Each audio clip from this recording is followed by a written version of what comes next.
So one of my reasons for creating this Design Life and this YouTube channel is to help designers like yourself to either up your game because you've been doing it for a while and you want to get better, or maybe you're just starting out, or maybe you've been doing this forever but you just want to get that a little bit sharper. So we've been reviewing logo designs, and people have been sending me logo designs, and I want you to send me yours as well, so we can critique them here and not just kind of rip them apart, but also say what you could do better, how you could expand it.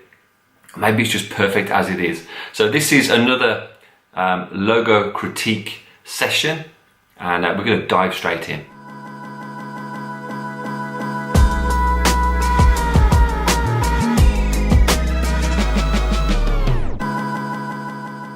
Okay, so here we go. Okay, so this is the Sports Science logo, and here you have the same logo I've posted the previous 2 times. Sorry I didn't get around to it before, but here we go with this one. But I really want to know your feedback on this, and again, it was made for a trainer as far as I can remember. So this is an older logo that Mercier has done. Okay, so my initial thoughts are I like it. I like the sort of the literal way that you've put the sports and the science together by putting the basketball and the brain above each other. You've also kind of flipped the colours round, so the sports is this kind of brown colour, and that relates obviously to the bottom. I'm assuming that brown has come from, and it's like an orangey brown, has come from that basketball shape, and then the brain is a red to sort of contrast that. I quite like these colours. I think brains are pretty hard to put across graphically. Because you need a certain amount of detail to make it look like that complex shape that it is, and I think you've done a good job here of doing that and then making it look sort of circular as well to fit in with here. The integration part, again, the font looks it looks nice. It's kind of sciencey in the way that you've got these bits coming back from the E, make it look a slightly kind of sci-fi, but it does work as well as a sports logo. So I like it. The only thing I would say is maybe look at some slightly different colour schemes. Maybe keeping this orangey browny colour, but maybe changing this to something else just to see how it looks. A little bit more contrasty, because if you look at these two together, they're a little bit too close. If somebody was slightly colourblind or slightly, struggles to differentiate between different colours, it would be hard to read. And my other suggestion is maybe look at simplifying this brain down a little bit in terms of how many lines you've got across here, and see how minimal you can make it while still making it look like a brain. That would be my only couple of suggestions, just to minimise, maybe make these white lines slightly thicker. I do like thick lines and minimal, so that's going to come across in most logos. It's just me, but I think it always works well. So well done on that one, looking good, and looking forward to seeing more from you. Okay, so the second logo is from Ray Philip Rabina. And this is an event logo, training camp for young Christians. And the word is allegiant, which is from Jeremiah 1, 7-8. Okay, so we won't go into too much of that detail, just so we can get through these. Now, right, this is a training camp for young Christians. So the emphasis is for young people. I'm assuming kind of teenagers who will probably like this kind of typeface from the games they play. My struggle with this is it's pretty difficult to read. So you have these 2 L's coming down here, which go into the E. The G's very jagged. That's coming back into here. The I's going up into some kind of cross and a sword, and the T's a sword. And there's a lot going on in here that makes it a little bit unbalanced. And I see what you've done here. You've got the I and the A combined to make an A, but it also works as an I by itself. You've got a lot of different things happening within this logo that could always be used individually as a logo as well, if that makes sense. So when my eye is looking at this, I'm seeing a downstroke here, a downstroke here, I'm seeing it out of balance here slightly, I'm seeing a line going up here, but then a line going down here, and then here, then here.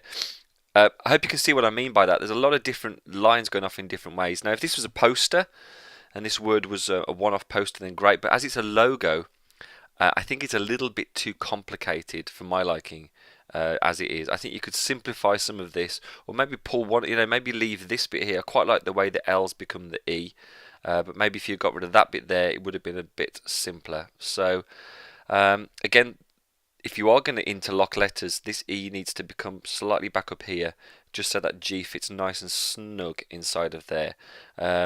So my first suggestion is to go and take off these little extra bits that aren't doing anything. This extra little kind of what would you call it? Well, this extra triangle here.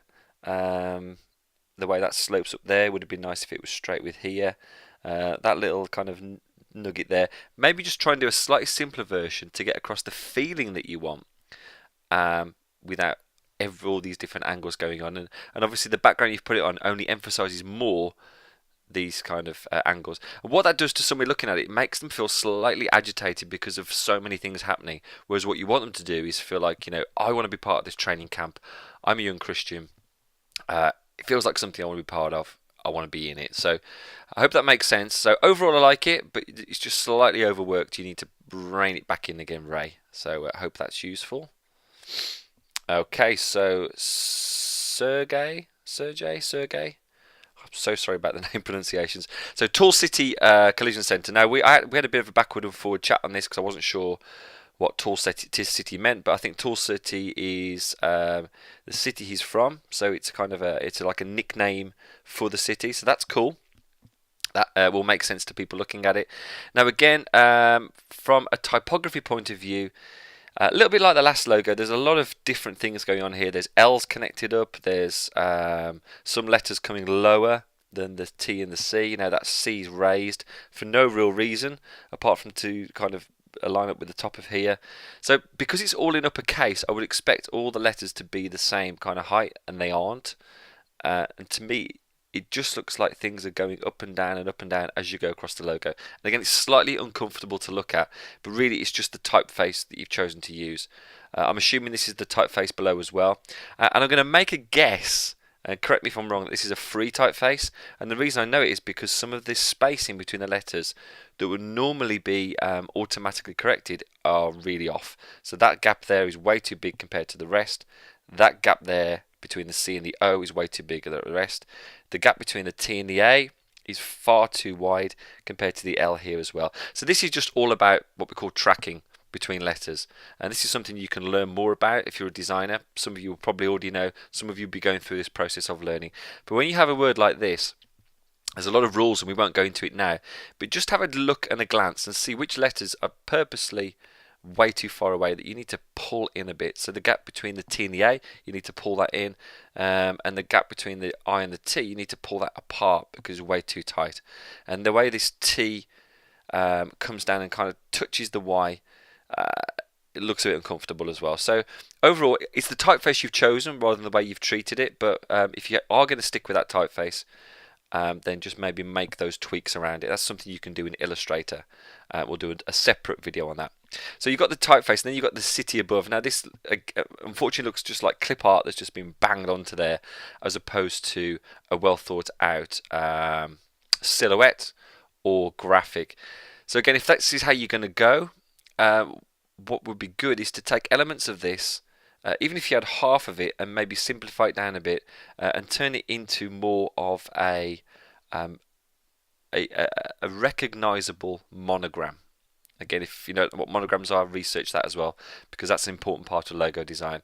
And I can't work out whether this is part of the logo or just something accompanying it as well. So what I do like is the colours. And I do like the overall concept of how you've done this. So maybe you could look at some subliminally putting a T and a C into some of these building shapes. As you can see, if you had, you've almost got a T in that negative space there, and you could build a C as well somehow. That's up to you to kind of push forward and go forward. So I like the colours. Typeface is okay. It's a bit clunky, needs a bit of work, and this needs to be really simplified down. And then you're going to have more of a stronger logo. So hope that's useful. And okay, moving on to Syed, my design page, pixel-wise design. I kind of like this. I like the way you've made the. This is the counter of the. This is a D. I assume that's what you've done for the designs, and the P and the W fit quite nicely in that P area shape there to become the counter of the D. It might be nice just seeing how that looks in black, so it's actually kind of punched through the D as opposed to laying on top of it. Might give you quite a nice shape there, and I would say slightly bigger as well, just to kind of not fill the shape out, but to become the middle part of the D. Quite like the way you've got the P and the W there together. I probably wouldn't have flicked that W off towards that direction because it makes your eye go towards there and nothing's happening. You've got the edge of the D, so slightly awkward there, but that's very, very, very kind of nitpicking. And I assume that's just how the W is in the typeface. So what I would say to all of you guys actually is if you're going to start creating type if you're going to create logos from type, don't just leave the letters as they are. Always look at what else you can do to make sure that fits within that D shape there. So you could have put some kind of curve into here. The P could have been flatter to match the flatness of there, or even curved these corners here to match the curve down here as well. So yeah, there you go. That's actually, just while I'm thinking about this corner here is very different to this corner here, and there's no real reason I can see for that. So maybe if you make that a bit more symmetrical and maybe curve the P there, you'd find quite a nice shape occurring that really emphasizes this is kind of a big D, if that's what it is. So again, but I like the colours. The colours are really nice. I think this is sort of a nice graduated texture, which is not texture. This is a kind of graduated purple colour, which is something I'm seeing more in logos now, especially with Instagram going really crazy with theirs. So no, it's good, Syed. Really good. Maybe just some tweaks just to make it a bit stronger. Okay. So Elise, is that how you pronounce your name, Elise? Please let me know. Global Garage Flooring and Cabinets. This was a rebrand for a Denver-based company that specialised in high-end garage coating and cabinet storage solutions. Okay, so in terms of storage, if it's a storage solution, I can see why you've done this. So you've got the word fitting into the Global Garage. So it's kind of, yeah, I get that's a storage system. Global, you've got the globe, so it's very literal. And then you've got the wording underneath. So as a logo, it's okay. What I would look at to maybe enhance it further is the colours you've used. I need to probably see this in context, but they look what I would call muted. So the colours are slightly kind of dark and slightly towards the grey side of things. So it's not bright, it's not vibrant, but maybe that's what you're going for. So again, let me know on that. But I would probably look at making this typeface slightly bolder and maybe choosing to do the whole thing in upper and lower rather than one upper and one capital case, because it does kind of look slightly odd and there's no real reason for you to go from there to there, upper and then lower. So have a think about that. Flooring and cabinets fits quite nice underneath in that shape there. But again, that kind of globe shape, I like how you've took the section out of that and you've left it, you haven't flattened that off, you've left the curve there, which is good. But that globe is kind of, it is used a lot, so maybe think how you could slightly make that a bit more unique to that logo. But yeah, as a logo it works. I just think you can maybe push it a little bit further and finesse it slightly more. Okay, so we've got again from Mercia. Thank you for posting a couple. So here's one for a gaming website, Game Lab. I see what you've done with. You've got the control pad. You've got this kind of test tube to sort of suggest that it's a science lab, but it's a game lab at the same time. I like the concept. It works well. It works. It looks good. I like sort of how this is fall and coming up. You've used some good textures here. It's more of an illustration than a logo. So again, I'd like to see what this looks like if it was used in a single color. You know, would it work? Would it not work? You got to think that through when you're creating a logo. Even if you look at Xbox logo, that's got gradients in it, but it does work as a standalone black and white one as well. So maybe have a look at that when you've got some spare time. But overall, I like it. It looks good. I like the colors. Reminds me of Xbox in a way with the colour schemes you've used. And the typeface is okay. I'm not keen on the G, but this is just me being really picky. I am very picky with typefaces because I've seen so many and I've seen some that aren't great. I'm going to guess as well that this is a freebie typeface as opposed to a high-end one. And I'm only saying that because I think the M looks a bit thin and the G doesn't really have any kind of counter, so it's unless you've taken that off there. So maybe just tidy those things up and see how it looks. Also, with games consoles, with gaming in general, if you look at the logos, Nintendo, even Sega from years ago, PlayStation, they're all quite chunky logos, and this is quite thin, a little bit probably elegant for a gaming thing. So maybe just thicken this up as well. And then I think you're onto a really good logo there. So that's all for now. If you want your logos reviewed as well, then join me on one of the logo groups on Facebook. I'll link them below this video. Or get across to This Design Life, go to Send Us Your Logo, and you'll have this page with Submit Your Logo, and then you can you've got some guidelines there. You can send me your information, send me your logos, and we can do it this way as well. Or join me on one of the Facebook groups. So really look forward to connecting with more of you. I really want to review as many logos as possible, want to help you become a better designer. So join This Design Life on our different platforms on Facebook, search for us on Twitter as well. Subscribe on YouTube, and we look forward to speaking to you soon.